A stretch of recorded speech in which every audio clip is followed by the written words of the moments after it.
नमस्कार दोस्तों, जय हिंद। This is Sonu Ahlawat. आज है संडे और लेकर आ चुका हूं आपके लिए दी करंट अफेयर्स शो का 5th एपिसोड, जिसमें हम लास्ट 10 डेज के करंट अफेयर्स डिटेल से डिस्कस करने वाले हैं, जो कि आपके हर एक कॉम्पिटिटिव एग्जाम के लिए मोस्ट इंपोर्टेंट रहने वाले हैं। क्योंकि फ्रेंड्स, यहां पर मैं आपके लिए मोस्ट सेलेक्टेड और एकदम फिल्टर करके करंट अफेयर्स लेकर आता हूं, जो कि आपके हर एक एग्जाम के पॉइंट ऑफ व्यू से बहुत ज्यादा इंपॉर्टेंट रहते हैं। तो चलिए फ्रेंड्स, ज्यादा टाइम वेस्ट नहीं करते, आज का एपिसोड फटाफट शुरू करते हैं।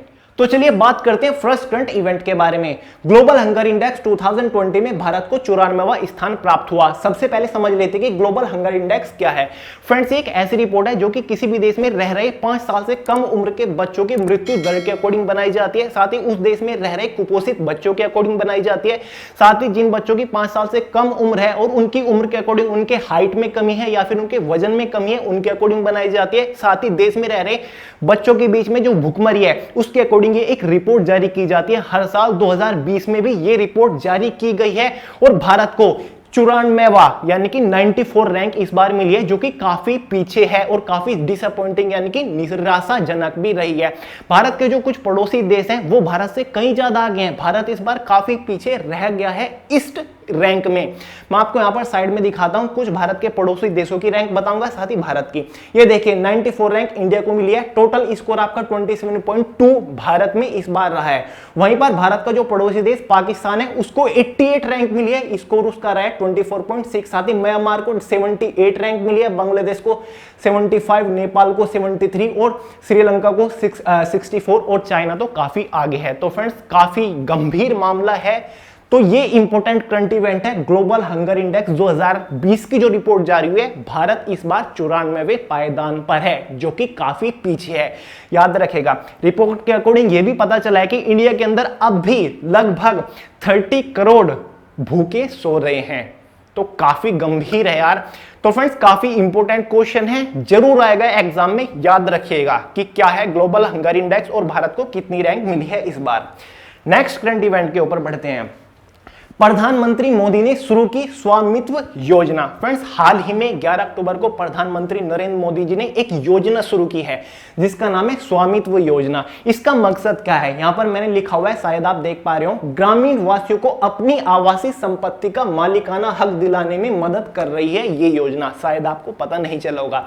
अब देखिए, यानी कि जिनकी भी संपत्ति 1 लाख रुपए से ज्यादा है, किसी जो ग्रामीण वासी है उसके पास कोई घर है 1 लाख रुपए से महंगा है, तो एक मालिकाना हक जताने के लिए एक कार्ड देगी सरकार। केंद्र सरकार एक कार्ड जारी करेगी इस योजना के तहत, स्वामित्व योजना के तहत, कि जिसका नाम होगा संपत्ति कार्ड। जैसे कि आज आपके पास आधार कार्ड है, जो कि आपकी पहचान बताता है। कुछ टाइम के बाद जो संपत्ति कार्ड होगा, वो जो मकान का मालिक है, घर का मालिक है, उसकी संपत्ति के साथ उसकी पहचान कराने के लिए ये एक कार्ड जारी किया जाएगा। ये योजना शुरू हो चुकी है। 2020 से लेकर 2024 तक पूरे भारत में फैल जाएगी। यानी कि अगर कोई ऐसा ग्रामीण वासी है जिसके पास अपनी संपत्ति है, अपना मकान है, 1 लाख रुपए से ज्यादा उसकी कीमत है, तो उसके पास एक संपत्ति कार्ड होगा जो कि पहचान कराएगा कि हाँ, ये घर मेरा है, जैसे कि आजकल आधार कार्ड होता है। तो काफी इंटरेस्टिंग योजना ये है।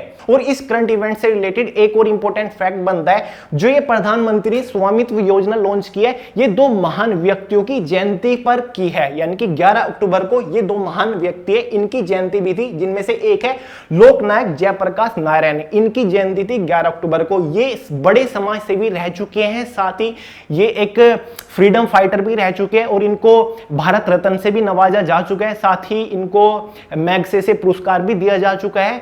और पटना के अंदर जो हवाई अड्डा है वो इन्हीं के नाम पे है, लोकनायक जयप्रकाश। और दिल्ली के अंदर एक बहुत बड़ा सरकारी हॉस्पिटल है, लोकनायक जयप्रकाश हॉस्पिटल, वो भी इसी के नाम पर है, सॉरी इन्हीं के नाम पर है। नेक्स्ट ये आप स्क्रीन पर देख रहे हैं, नानाजी देशमुख। इनकी भी 11 अक्टूबर को जयंती थी। ये भी हमारे बहुत बड़े समाज सेवी रह चुके हैं। इनको भी भारत रत्न साथ ही पद्म विभूषण से नवाजा जा चुका है। तो याद रखिएगा, इन दोनों की जयंती पर स्वामित्व योजना लॉन्च की गई। नाम ये नोट कर लीजिएगा, नोटबुक में पूछ लिया जाता है कभी कभी आसपास से भी। नेक्स्ट इवेंट की तरफ बढ़ते हैं। दिल्ली कैबिनेट ने राजधानी में ट्री ट्रांसप्लांटेशन पॉलिसी को मंजूरी दी। ये इवेंट मुझे बड़ा इंटरेस्टिंग लगा। देखिए फ्रेंड्स, हाल ही में दिल्ली सरकार यानी कि दिल्ली के जो मुख्यमंत्री है केजरीवाल ने एक पॉलिसी लॉन्च किया है जिसका नाम है ट्री ट्रांसप्लांटेशन पॉलिसी। इस पॉलिसी के अकॉर्डिंग क्या होगा, दिल्ली के अंदर जो काफी सारे कंस्ट्रक्शन प्रोग्राम चलते रहते हैं, मान लीजिए कि दिल्ली मेट्रो का ही काम चल रहा है, तो प्रोजेक्ट के बीच में काफी सारे पेड़ आ जाते हैं और इन पेड़ को फिर उखाड़ा जाता है, काटा जाता है, क्योंकि प्रोजेक्ट को आगे बढ़ाना है। तो अब इस पॉलिसी के अकॉर्डिंग ऐसा नहीं होगा। इस पॉलिसी के अकॉर्डिंग ये कहा गया कि अगर किसी भी प्रोजेक्ट के अंदर चाहे जितने भी पेड़ आते हैं उनको काटा नहीं जाएगा, बल्कि उनको ट्रांसप्लांट किया जाएगा, यानी कि उन पेड़ को वहां से सुरक्षापूर्ण उखाड़ा जाएगा, फिर उनको दूसरी जगह प्लांट किया जाएगा, चाहे वो कितना भी बड़ा पेड़ क्यों ना हो। साथ ही जितने भी टोटल पेड़ प्रोजेक्ट के बीच में आए हैं उनके 10 गुना, ठीक है, 10 टाइम्स पौधे भी लगाए जाएंगे। तो फ्रेंड्स, काफी अच्छी पॉलिसी है मुझे लगी, क्योंकि रोड बनती है, सड़कें बनती है, मेट्रो बनती हैं, तो जितने भी पेड़ होते हैं सबको काट दिया जाता है। तो अब इस पॉलिसी के अकॉर्डिंग पेड़ को काटा नहीं जाएगा, ऐसे ही पेड़ उठाया, क्रेन से, मशीन से दूसरी जगह प्लांट किया, साथ ही 10 गुना उनके पौधे भी लगाए। तो काफी इंटरेस्टिंग कदम ये उठाया गया है। नेक्स्ट इवेंट की तरफ बढ़ते हैं। 11 अक्टूबर को अंतरराष्ट्रीय बालिका दिवस मनाया गया। फ्रेंड्स, हाल ही में 11 अक्टूबर गया है, आप सभी लोगों को पता होगा। तो इसी दिन इंटरनेशनल डे ऑफ डॉटर्स मनाया गया, यानी कि अंतरराष्ट्रीय बालिका दिवस मनाया गया।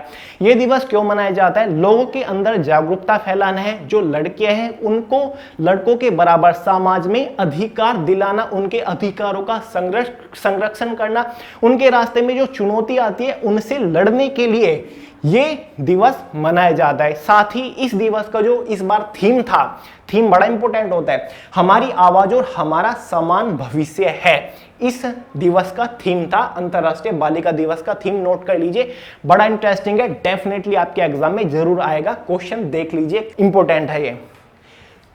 नेक्स्ट है, बांग्लादेश में राष्ट्रपति ने दुष्कर्म के मामलों में मृत्युदंड संबंधी अध्यादेश को मंजूरी दी। ये बड़ा इंपॉर्टेंट है यार, और काफी अच्छा भी हुआ है।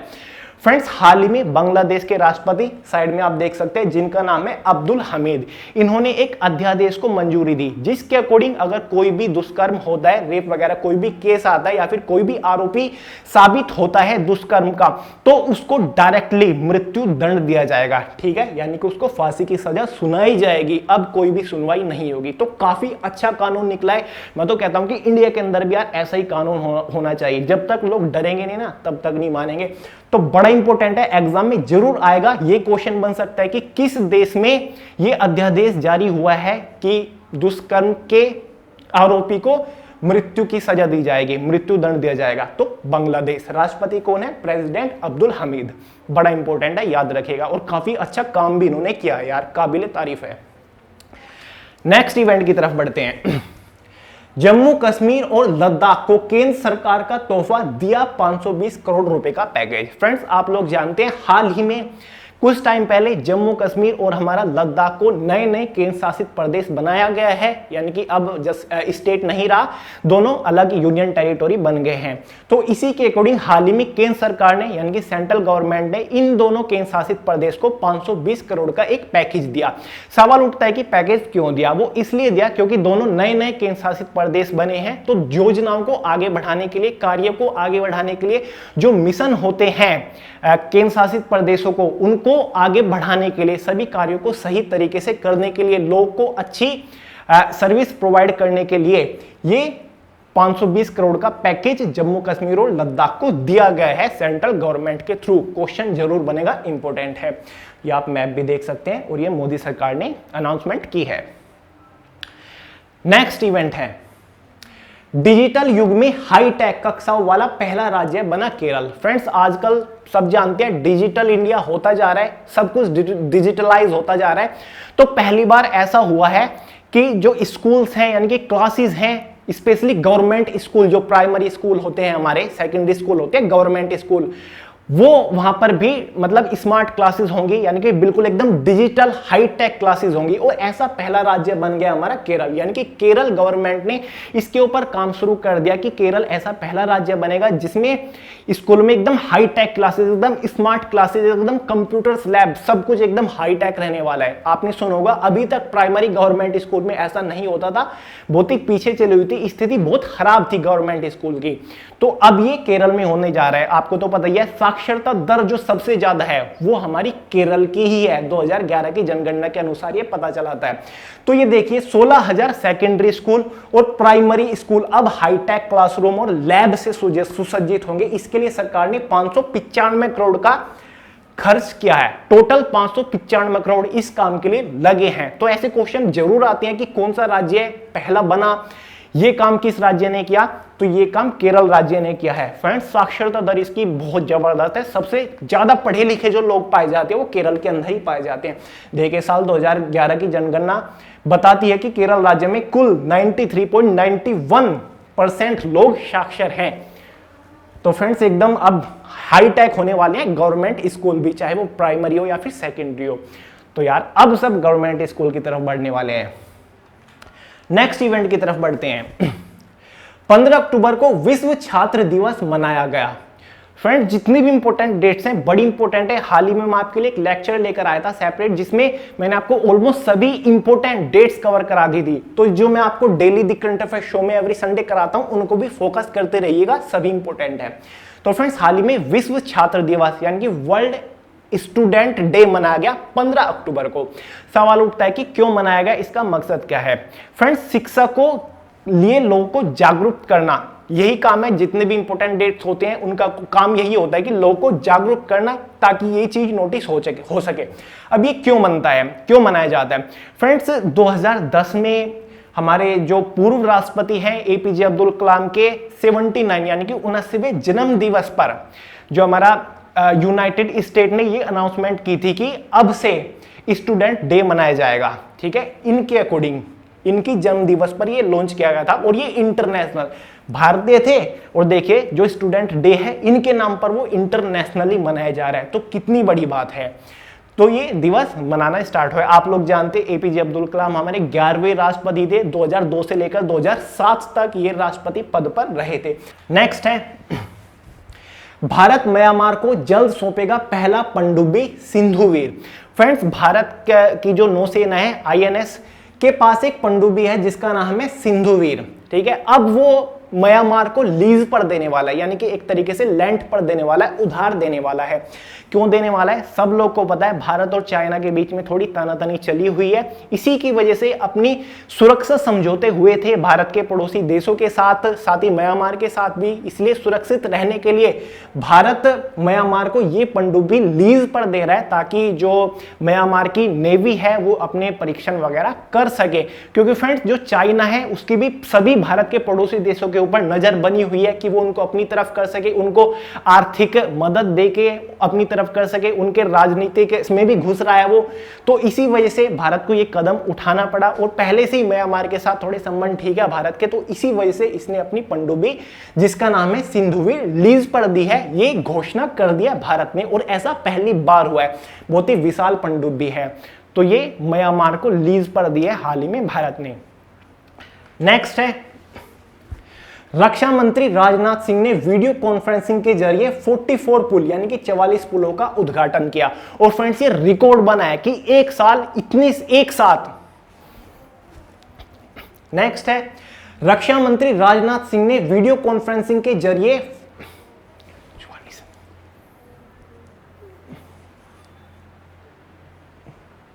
रक्षा मंत्री राजनाथ सिंह ने वीडियो कॉन्फ्रेंसिंग के जरिए 44 पुलों का उद्घाटन किया। और फ्रेंड्स, ये रिकॉर्ड बना है कि एक साथ इतने सारे पुलों का उद्घाटन किया जाए। फ्रेंड्स, ये जो सभी पुल हैं इनका निर्माण हाल ही में बीआरओ बॉर्डर रोड ऑर्गेनाइजेशन ने किया था। टोटल लगभग 7 स्टेट और केंद्र शासित प्रदेशों में ये पुल बनाए गए हैं। और फ्रेंड्स, जो बीआरओ ने ये पुल बनाए हैं हाल ही में, इसने एक रिकॉर्ड और बनाया। टोटल 54 पुल बनाने का बीआरओ के पास रिकॉर्ड है कि एक साल में इतने सारे पुल बनाए गए हों।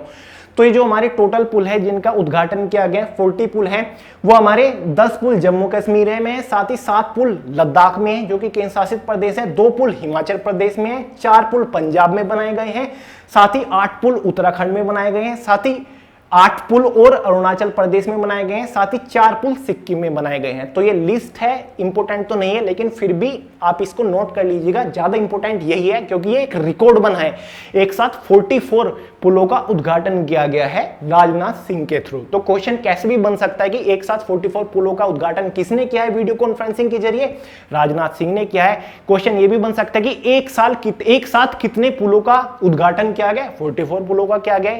एक साथ 54 पुल बनाने का रिकॉर्ड किसके पास है? BRO बॉर्डर रोड ऑर्गेनाइजेशन के पास है। तो 3-4 टाइप के क्वेश्चन बन जाएंगे, इसलिए मैं आपको कभी भी MCQ क्वेश्चन नहीं बताता ताकि आपका माइंड ऑटोमेटिकली ट्रिगर कर ले कि यहां से कितने क्वेश्चन निकल सकते हैं। नेक्स्ट के ऊपर बढ़ते हैं। भारत के 8 समुद्री तटों को मिला ब्लू फ्लैग का दर्जा। सबसे पहले तो यह समझ लीजिए कि ब्लू फ्लैग क्या है।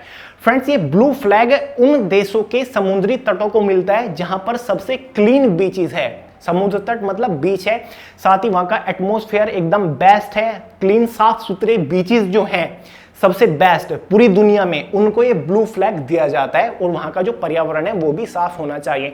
टोटल ऐसे 50 देश हैं जिनके बीचेस को ब्लू फ्लैग का ये एक सर्टिफिकेट मिल चुका है। और अब भारत भी ऐसा देश बन गया है जिनके टोटल 8 बीचेस, 8 समुद्री तट को ब्लू फ्लैग का सर्टिफिकेट मिल चुका है। ये सर्टिफिकेट कौन देता है?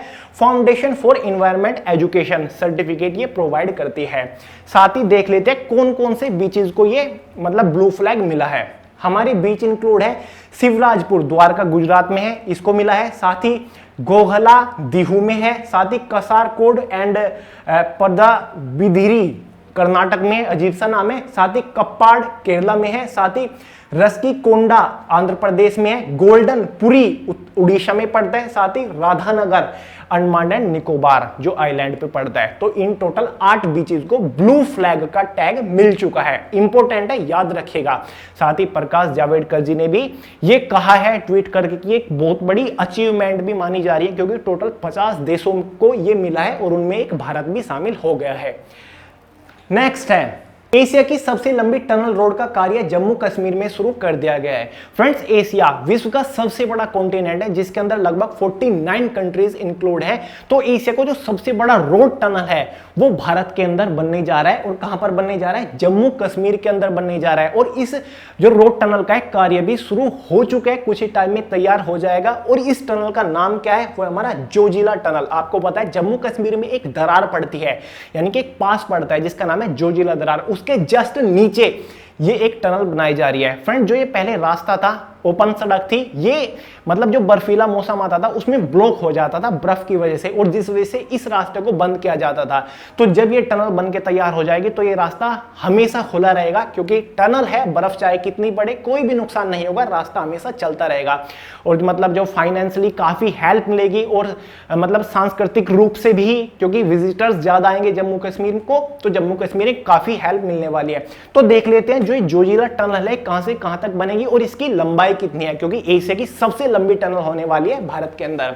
तो ये है, देखिए दोस्तों, ये जो टनल है हमारी रहेगी श्रीनगर, जम्मू कश्मीर में पड़ता है, श्रीनगर से कारगिल होते हुए साथ ही लेह तक, लद्दाख में जो पड़ता है लेह, ये वहां तक जाएगी। और जो इसकी लंबाई रहेगी वो 14.2 किलोमीटर यानी कि 14.2 किलोमीटर इसका लंबाई रहेगी। और ये कहां पर बन रही है? कौन सी रोड पर? NH1 यानी कि राष्ट्रीय राजमार्ग 1 पर ये बन रही है। तो एक 4-5 इससे क्वेश्चन निकल रहे हैं, याद रखिएगा।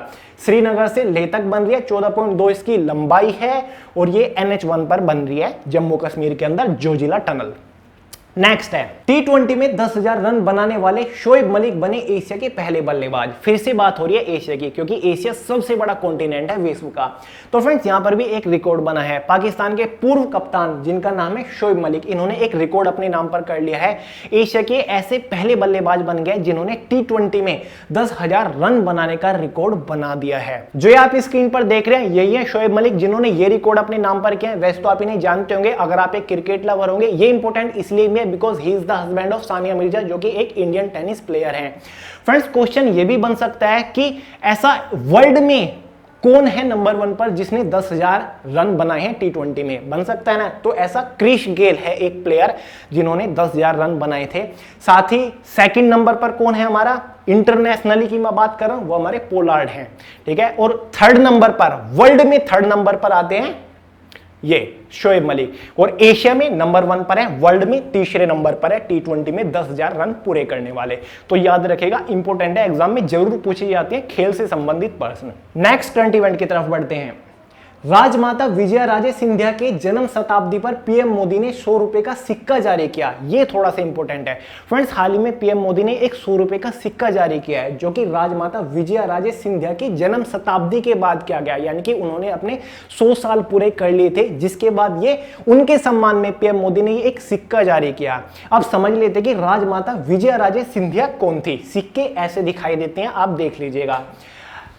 जो ये थी, ये बीजेपी की सांसद भी रह चुकी है। साथ ही ये एक ऐसी राजमाता थी जब भारत के अंदर राजाशाही था, उस टाइम की आखिरी शासिका थी, यानी कि आखिरी राजमाता थी ग्वालियर से, ठीक है। 1957 के बाद जब राजशाही खत्म हुआ भारत के अंदर से, तो इन्होंने भारतीय कांग्रेस पार्टी ज्वाइन की। राज्यसभा और लोकसभा दोनों से ये सांसद थी। उसके बाद ये हमारी जनसंघ की नेता भी रह चुकी है। उसके बाद बीजेपी की सांसद बनी, ठीक है, यानी कि एक काफी पॉलिटिशियन भी रह चुकी है, ठीक है। इन्होंने मतलब काफी अच्छी राजनेता ये मानी जाती है।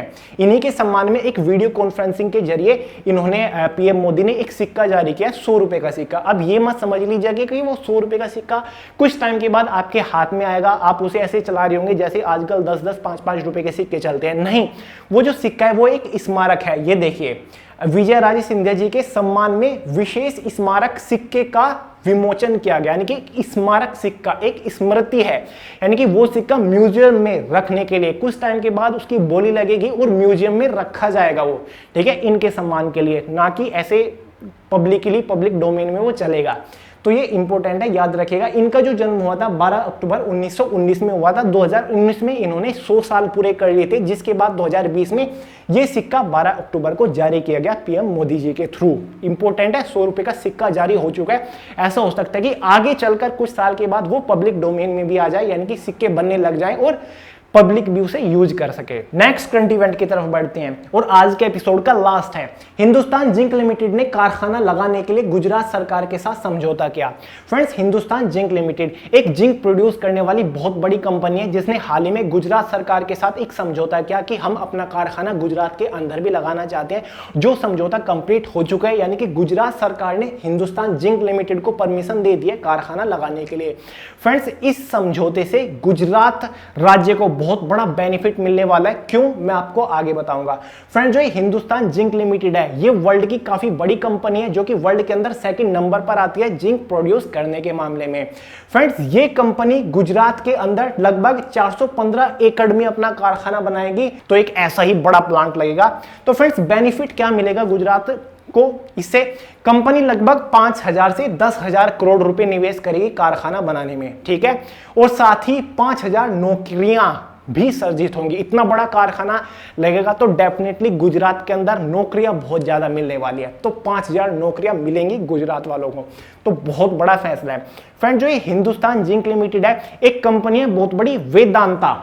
आप देख सकते हैं वेदांता, जिसके चेयरमैन है अनिल अग्रवाल, ठीक है। वेदांता रिसोर्सेज, ये एक वर्ल्ड की बहुत बड़ी कंपनी है, जो कि हमारी प्रोड्यूस करती है copper, aluminium, zinc, lead, gold, iron और भी काफी सारी चीजें आप देख सकते हैं प्रोड्यूस करने के मामले में। लंदन में इसका हेडक्वार्टर है, चेयरमैन इसके अनिल अग्रवाल है। और जो हमारी हिंदुस्तान जिंक लिमिटेड है, वो इसी का ही एक पार्ट है, ठीक है। ये एक बड़ी कंपनी है वेदांता, और वो इसी का ही एक पार्ट है जो कि इंडिया के अंदर काम कर रही है। और जो उसके चेयरमैन है वो इन्हीं के बेटे, मैंने अभी आपको अनिल अग्रवाल दिखाया, इन्हीं के बेटे, जिसका नाम है मिस्टर अग्निवेश अग्रवाल। अग्निवेश अग्रवाल चेयरमैन है, यानी कि बेटे के पास भी एक बड़ी कंपनी है, एक ब्रांच है।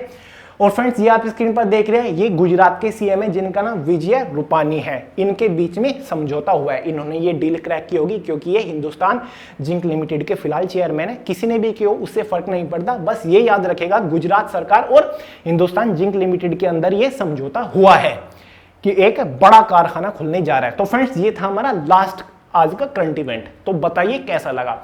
तो friends total important current events मैंने आपको कवर करा दिया बहुत ही अच्छे से, बहुत ही डिटेल से। आई होप आप इनको अब कभी नहीं भूलोगे और मैं ये भी उम्मीद करता हूं कि आपने नोट कर लिए होंगे, क्योंकि नोट बनाना इंपॉर्टेंट है ताकि आप चीजों को रिवाइज भी करते चलो। तो फ्रेंड्स आज तो आप चैनल को सब्सक्राइब किए बिना मत जाइएगा। चैनल को सब्सक्राइब करिए, वीडियो को लाइक करिए और अपने दोस्तों के साथ शेयर करिए ताकि सभी पता चल सके कि वे टू सक्सेस के ऊपर the current affair show every Sunday शाम 5 बजे आ रहा है।